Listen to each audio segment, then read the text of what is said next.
launching a probe to find out. Andrew McCarthy is, of course, a former assistant U.S. attorney. He writes widely on these subjects and is read avidly by many, and he joins us tonight. Mr. McCarthy, thanks for coming on. Tucker, thanks for having me. It's a narrow question, but it's a meaningful one. How do you get a hold of somebody's bank records?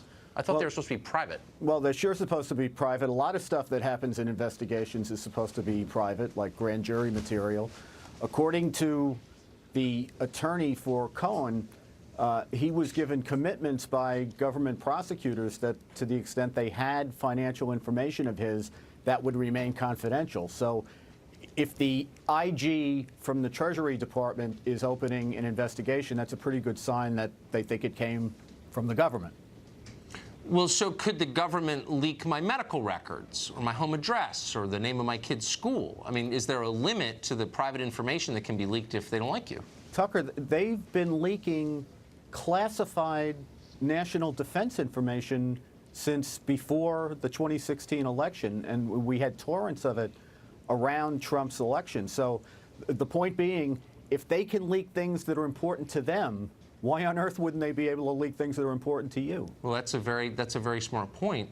And yet at the same time, paradoxically, and you've written about this, they're withholding information from the public on the grounds that it might affect or harm American national security, and it's starting to seem like maybe they're withholding information in order to protect themselves, things that we should know about, we don't know about because of CYA. Is that fair? Yeah, I think it is fair. I mean, you know, look, there's probably not one silver bullet answer to why they do everything, and I'm certain that there are national security. I mean, look, we're talking about FISA court proceedings, intelligence information. There are going to be methods and sources and stuff that we get from foreign intelligence services. There's no doubt about it.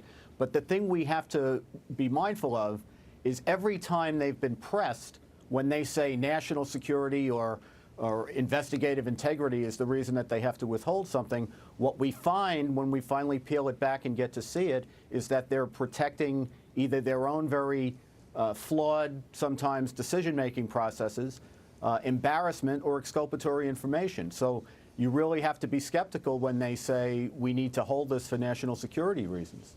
So I'd be interested in your take on the Cohen story. I mean, nothing about Michael Cohen, to be honest, would shock me. Right. But it's hard to assess in the early hours of a story like this how significant it is. What do you make of this? Well, the thing I keep telling myself is that Mueller voluntarily gave this case to a different prosecutor. I can't imagine if he thought that Cohen was the key to establishing some kind of connection between Russia and Trump, that he would ever have let this case walk to a different prosecutor. Yeah. So what I think is what I've thought from the beginning, which is it's a Southern District of New York case, my old office here in Manhattan.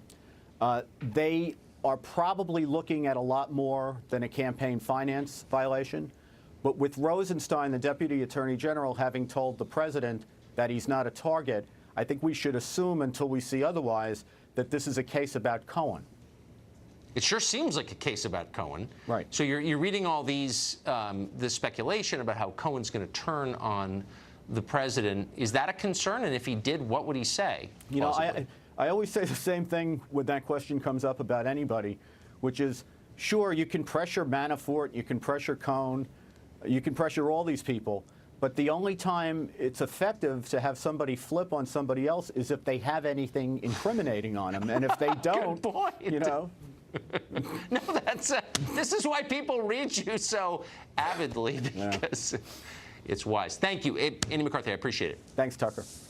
Democratic Party still grappling with the downfall of the Attorney General of the state of New York, Eric Schneiderman. That happened the day before yesterday. The question is, how many